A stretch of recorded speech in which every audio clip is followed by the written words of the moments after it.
Hey everybody, welcome to the Queens 360 Tours virtual tour of Rockaway. Just another Queens thing that makes New York City special.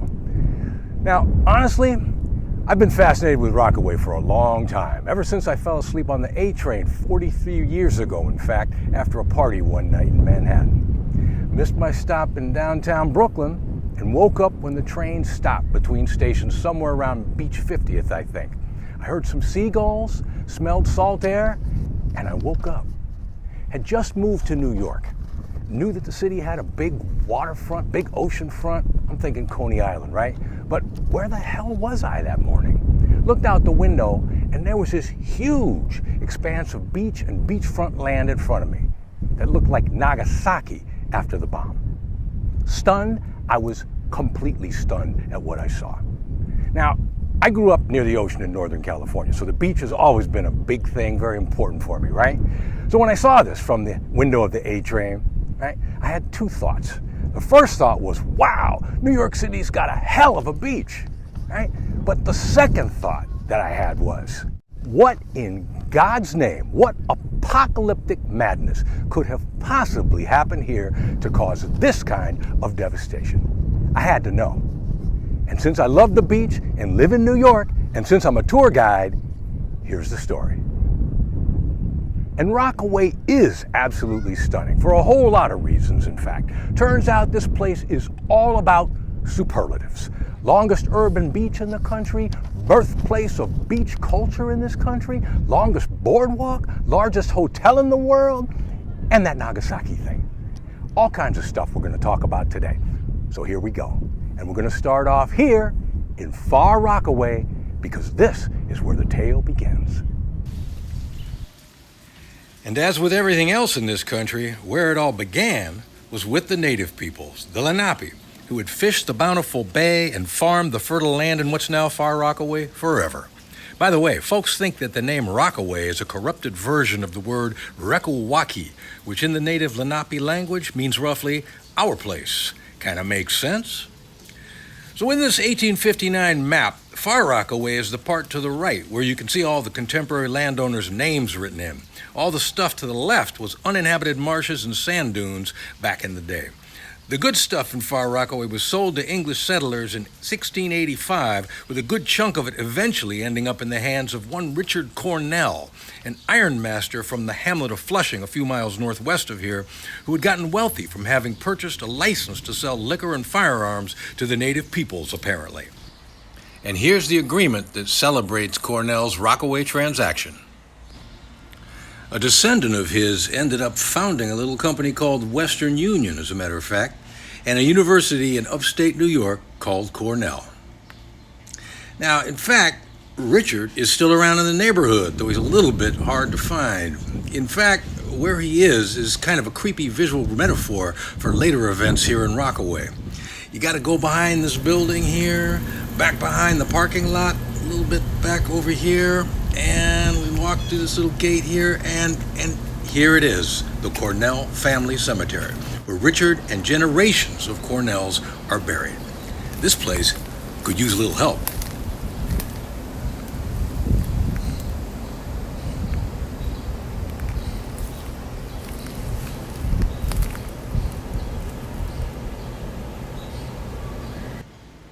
By the early 1800s, the Cornells and their neighbors had taken to cooling off in the ocean during the heat of the summer.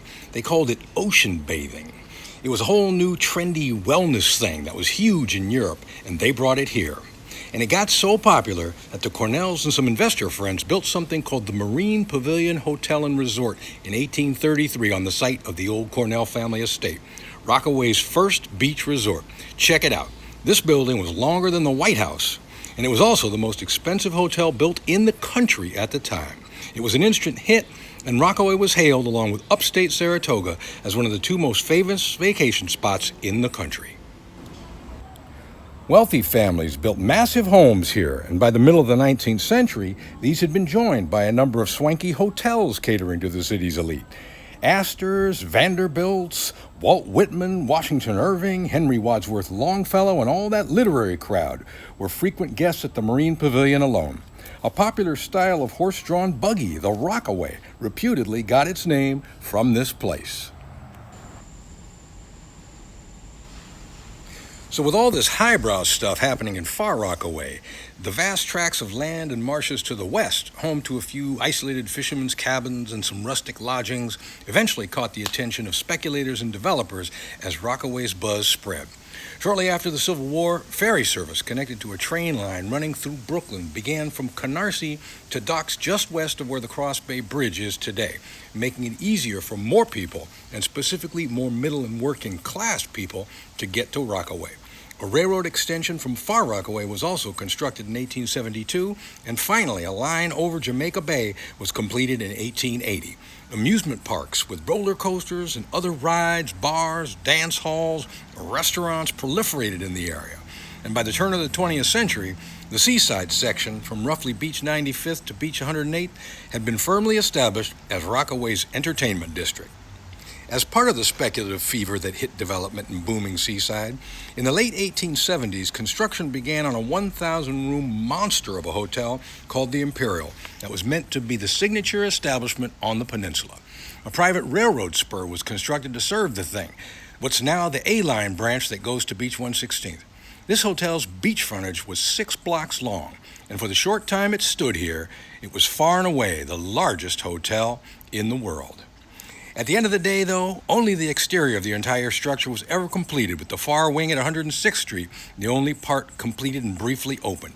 Construction of a building that big proved to be an overreach, to put it mildly, and the project was abandoned and eventually torn down in 1889. Also, just after the turn of the 20th century, a large chunk of the western part of the peninsula, from Beach 126 to Beach 169, was bought by a group of developers who accurately saw the potential for a year-round rather than seasonal, suburban-style, exclusive and limited access set of residential beach neighborhoods. And they created the Bell Harbor and Neponset sections that retain that same character today.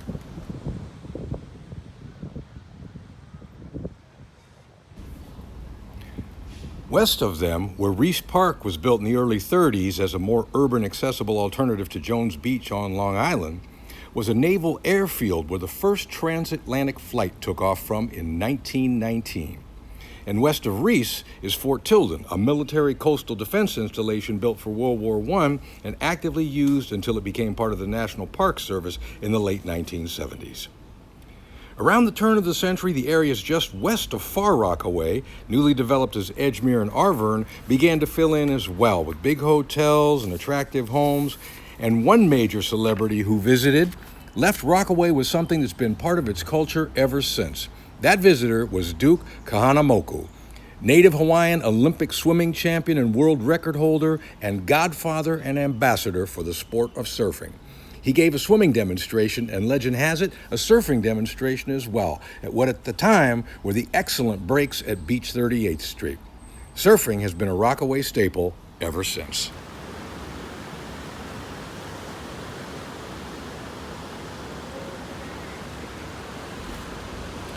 By the turn of the 20th century, tent colonies had also begun to appear in various parts of Rockaway to accommodate the demand for lower-cost summer living options. The largest of these had over 400 tents between Beach 106 and 109, as well as community facilities such as a bowling alley and restaurant.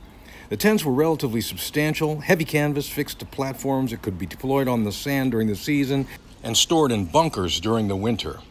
Most of these tent camps had closed by the 20s, though, as more solid but still low-cost bungalows became more popular. In 1924, the original Cross Bay Bridge across Jamaica Bay was built, serving as yet another transportation link that helped cement the middle and eastern parts of Rockaway's place as the city's main middle and working-class beach resort escape from sweltering summertime city apartments and tenements. More modest homes replaced the big old elite hotels, and larger homes built for the wealthy of previous generations got converted into rooming houses, as that earlier crowd largely decamped for places like the Hamptons. And it was this rooming house and specifically bungalow life that in large part came to define the phenomenon of summer in Rockaway. By the 30s, there were thousands and thousands of them, all more or less the same general design and kind of packed in on each other, almost like horizontal tenements, but built for maximum airflow, all porches and windows like these here. They were utilitarian places to sleep, communally recreate, supplemented by the vast space of the ocean front. Many were owner-occupied, but others operated kind of like timeshares, where folks had their designated weeks or months every year. Through the 50s, millions of people came to Rockaway every summer to stay in the bungalows, and this beach was one of the most visited and popular in the world. Sounds like paradise, right? Well, for many, for a time, it was. But Rockaway didn't exist in a vacuum, and the period after World War II brought massive changes both to the country at large and to Rockaway. In fact, what happened to Rockaway is both a tale of America's post-war economic revolution and as stunning a cautionary tale about American society at a point in time, misguided government policies, catastrophically cynical expediency, and their combined effects as anything this country has to offer. Some big changes in Rockaway actually began before the war. The Great Depression and tight times had taken its toll on the place. Furthermore, a big chunk of the old seaside amusements were knocked down to make room for the Shore Parkway and to conform with Parks Commissioner Robert Moses's ideas about what kind of place Rockaway should be. But post-World War II economic prosperity, air conditioning, car culture, better highways, suburbanization, and cheaper air travel also had huge and unforeseen impacts on Rockaway. Working-class people now had some money, and tastes and vacations changed fast.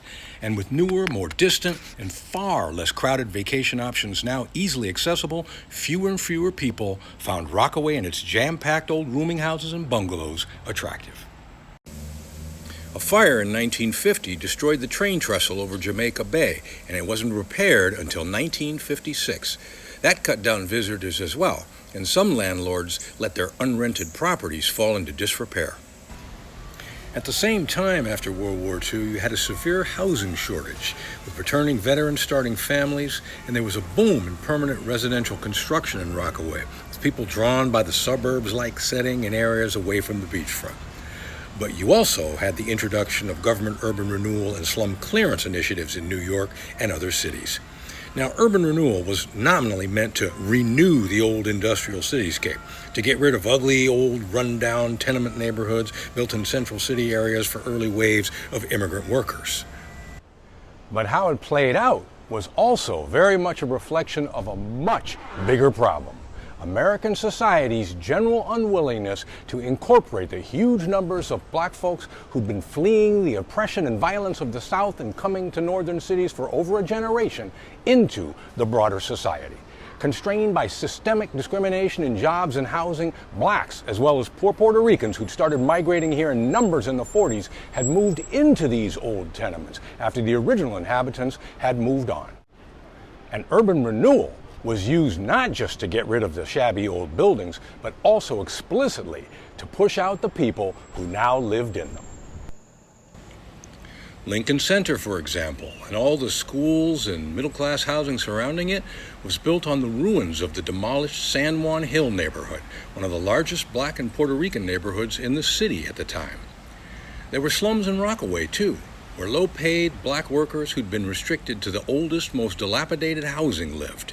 And with Rockaway experiencing that boom in year-round construction after the war, and to enhance the appeal of the area for more year-round housing that could help relieve the housing shortage and perhaps even renew summer interest, those slums had to go. And so what happened to all those people displaced by all this urban renewal, slum removal process across the city and in Rockaway? At the end of the day, from the city government perspective, the pervasive societal discrimination that existed at the time made where to put them all and what to do with the large numbers of poor people of color anywhere in the city, in fact, the problem that had to be dealt with. And here's where that notion of catastrophically cynical government expediency I talked about earlier comes in. On the one hand, you had a lot of poor and displaced black and Puerto Rican people around the city who nobody wanted in their neighborhoods, and on the other hand, you had a whole lot of Rockaway summer housing that nobody wanted anymore either. So it was very convenient for city government officials to just shuttle off all these unwanted people into all that unwanted old summer housing. Displaced Rockaway folks were just moved from areas being demolished to other deteriorating housing in the neighborhood. Landlords were more than happy to take money offered by the city for being cooperative because their old summer rental market was vanishing. They also knew that the arrangement would likely mean they'd be able to avoid the expense of maintaining their buildings also, let alone winterizing the properties. Even though the vast majority of the old housing had no heat, only rudimentary electricity and cooking facilities, or shared bathrooms and outhouses, landlords knew that the city wasn't in the business of enforcing any livability standards or doing real safety inspections. They were just happy to get that bigger social problem solved. Some landlords, in fact, were speculators who'd bought buildings, anticipating that the properties would eventually be condemned for urban renewal as well. And this is the path that city government took. And not surprisingly, it didn't work out so well for the people brought out here or the community they landed in. The dislocations for everyone were intense. The poor were crammed into decrepit, unwinterized, unsanitary summer housing, stranded an hour and a half from Manhattan, far from jobs, resources, social services, health conditions, especially in the winter, bad. Very high levels of tuberculosis in particular. And the housing dynamic that was created was toxic. The city welfare department in particular kept sending people to Rockaway, and more landlords stopped maintaining their buildings. And as this cycle continued, block by block, the majority of all that old Rockaway summer housing deteriorated to levels that were basically unlivable. Buildings got abandoned, which then attracted squatters, drug addicts, insurance arson, and all that dysfunction and chaos. This was far and away the worst housing conditions in the city, and according to some reports, among the worst in the nation. Lots of public housing got built in Rockaway to replace deteriorated summer stock that had been leveled. These projects, though, were constructed as part of the effort to alleviate the city's housing shortage, not to provide better housing for poor people of color displaced by urban renewal in Rockaway or elsewhere. Those folks couldn't qualify to get in. Anyone unlucky enough to live in housing demolished to build public housing just got shuttled into other deteriorating housing in Rockaway.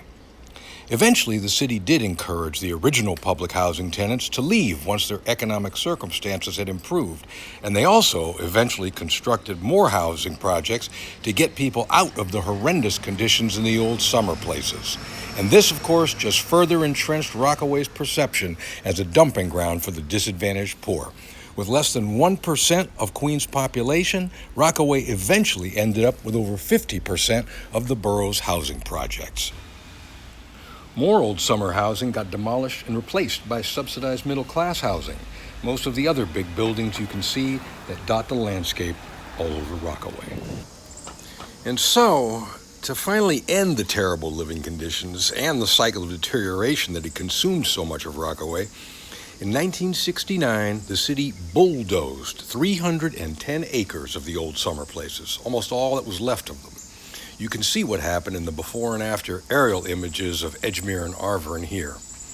And that raising of the 310 acres represented the largest urban renewal destruction project that ever happened in this country. This disaster, like Rockaway itself, was epic. And this was all happening as the city's industrial economy was collapsing and the city itself almost went bankrupt, making matters for local residents even worse. The plan behind the demolition had been to construct affordable housing, but with more money available, that never happened.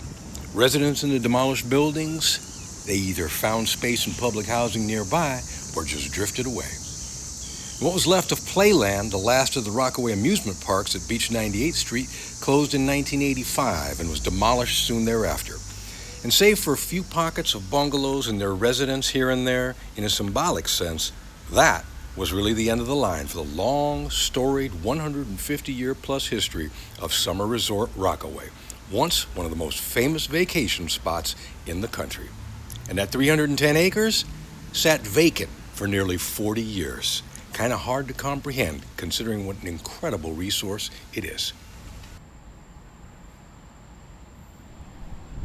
So all that is the perspective I got on what I'd seen that morning from the A train 43 years ago. What an amazing story this place is. And some of what happened here after World War II was some pretty ugly business too. Egregious government policies wielded like a sledgehammer.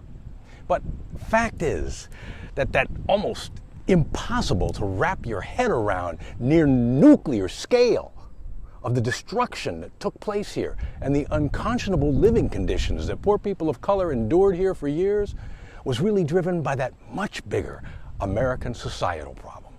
And too many people in positions of power who just couldn't see any further than using Rockaway as a very convenient vehicle to avoid dealing with it. Rockaway went through some rough times in the wake of the 1970s fiscal crisis, as did the entire city. Neglect, disinvestment, packs of wild dogs attacked joggers on the semi-abandoned boardwalk. But over time, as always happens in New York, things changed a lot. The city's economy rebooted and grew, as did the population. Government increasingly focused on quality of life and reinvigorating the city's tremendous waterfront natural assets, which brought renewed and positive attention to this place. And people across the city fell in love with the waterfront life and open space that has always drawn the legions of folks who've stayed or moved to Rockaway over time. Public and private investment are flowing again, and all up and down the peninsula. Lots of new housing's been built at all kinds of price levels. Public housing developments have been reimagined and redone. Tons of restoration and preservation too. Hurricane Sandy was a hell of a sucker punch, but as a result of the rebuilding effort, in fact, there's even more out here than before. Redone boardwalk and concession stands, new resiliency-based environmental features and infrastructure, Reese Park Beach Bazaar with its way hip food and entertainment ecosystem. In Fort Tilden, not only the authentic Wild Dunes experience, but also home to robust arts and culture infrastructure. And now you've also got fast ferry service to the rest of the city, and that is a game changer. For the first time since the trestle across Jamaica Bay burned in 1950, which ended direct Rockaway service from Penn Station, you can now get to Rockaway from Manhattan in less than an hour. And so Rockaway is well on its way back to the future, as the magnificent beach community and city jewel it has always been meant to be. The emphasis now may be on year-round living and day trippers, but hold on. You've also got the Rockaway Beach Hotel now, too. The first destination beach resort hotel built here in, 100 years? With a rooftop bar and crazy views of Manhattan, no less? Slated for completion Labor Day weekend. It may not be over the top like the old Imperial or the Marine Pavilion, but who wants the Hamptons anyway? And one last but very important thing. This has been a very weird and different summer with this unprecedented global pandemic, social distancing, so much closed, etc.